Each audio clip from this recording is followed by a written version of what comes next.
Imagine करो एक race चल रही है।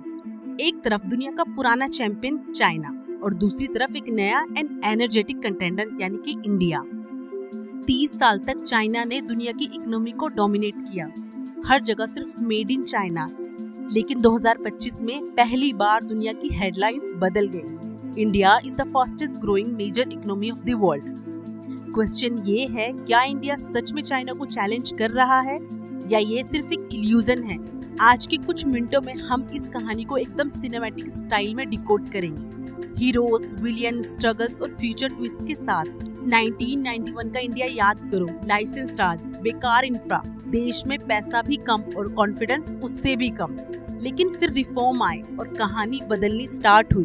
फास्ट फॉरवर्ड टू 2025, इंडिया की ग्रोथ 6.8%, दुनिया में सबसे तेज यूपीआई ट्रांजैक्शंस, 12 बिलियन एक महीने में, स्टार्टअप, यूनिफॉर्म फैक्ट्रीज, एप्पल और टेस्ला जैसी बड़ी ग्लोबल जायंट फैक्ट्रीज इंडिया में लगा रहे हैं। और सबसे बड़ी स्ट्रेंथ, इंडिया के लोग, मीडियम एज 28, मतलब देश एकदम जवान और फुल एनर्जी, फुल प्रोडक्टिविटी, जहां चाइना अपनी एजिंग पॉपुलेशन के बोझ से परेशान है। इंडिया का यूथ एक गोल्ड माइन बन गया है। अब सोचो, जिस देश को सिर्फ आउटसोर्सिंग हब बोला जाता था, वो अब डिजिटल और मैन्युफैक्चरिंग पावर बनने की रेस में है। ये है इंडिया की नई कहानी। चलते हैं बीजिंग की तरफ। यहाँ कहानी थोड़ी अलग है।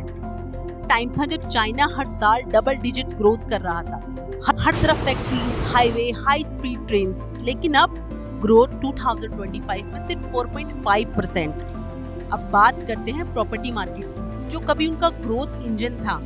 एवरग्रांडे जैसे रियल एस्टेट जायंट कोलैप्स कर गए और पॉपुलेशन श्रिंकिंग। एक वक्त पे वन चाइल्ड पॉलिसी की वजह से अब सिचुएशन ये है कि वर्कफोर्स रिटायर हो रही है, नए लोग आ ही नहीं रहे। और जियोपॉलिटिकल, यूएस और चाइना की ट्रेड वॉर ने दुनिया भर के इन्वेस्टर्स को डरा दिया है। यानी जिस चाइना को कभी अनस्टॉपेबल बोला जाता था, उसकी कहानी में अब क्रैक्स क्लियरली दिखने लगे हैं। अब असली रेस की तरफ आते हैं, दुनिया वर्सेस चाइना का direct face of. GDP size की बात करें तो चाइना $18 ट्रिलियन पे है और इंडिया $4.5 ट्रिलियन ही है। चाइना अभी भी 4x बड़ा है इंडिया से। पर कैपिटल इनकम की बात करें तो चाइना $12,500 पे है और इंडिया $1,300। मतलब एक एवरेज चाइनीज सिटीजन अभी भी 3-4 गुना ज्यादा कमाता है इंडिया से। इंफ्रास्ट्रक्चर की बात करें तो China 40,000 kilometre high speed rail पे है और चाइना सिर्फ 1,500 किलोमीटर तक ही डेवलप हो रहा है। मैन्युफैक्चरिंग की बात करें तो चाइना दुनिया का 28% प्रोडक्शन देता है, जबकि इंडिया का हिस्सा सिर्फ 3% ही है। डिजिटल रेस, लेकिन यहाँ इंडिया शाइन करता है। यूपीआई की वजह से इंडिया दुनिया का डिजिटल पेमेंट किंग बन गया है। पिक्चर एकदम क्लियर है, इंडिया के पास स्पीड है लेकिन चाइना के पास स्केल है। अब चलते हैं कुछ मिथ के पीछे जो रोज सोशल मीडिया पे दिखाते हैं। मिथ नंबर 1, इंडिया ने चाइना को पीछे छोड़ दिया। कि सच ये है, ग्रोथ रेट में हाँ, लेकिन साइज और इनकम में अभी बहुत गैप है। मिथ नंबर 2, चाइना की इकोनॉमी कोलैप्स हो रही है। जबकि सच ये है कि कोलैप्स तो नहीं बल्कि स्लो डाउन है। चाइना अभी भी मैन्युफैक्चरिंग जायंट है। Myth number 3, India next 5 year में चाइना को बीट करेगा।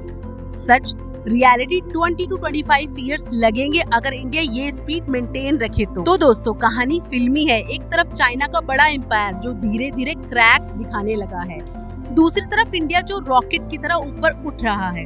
लेकिन याद रखिए, रेस अभी खत्म नहीं हुई। इंडिया के पास फ्यूचर है, चाइना के पास प्रेजेंट है। अब सवाल ये है, क्या इंडिया अपनी स्पीड से इस गैप को क्लोज कर पाएगा या चाइना एक नई स्ट्रेटेजी लाके फिर से गेम पलट देगा? मेरी तरफ से एक रियलिटी चेक था। आप बताओ कमेंट में, आपको लगता है अगला इकोनॉमिक सुपर पावर का क्राउन इंडिया को मिलेगा? अगर हाँ तो कब? और हाँ, अगर ये वीडियो पसंद आई हो तो वीडियो को लाइक करके, शेयर करके और चैनल को सब्सक्राइब करके सपोर्ट करना मत भूलना।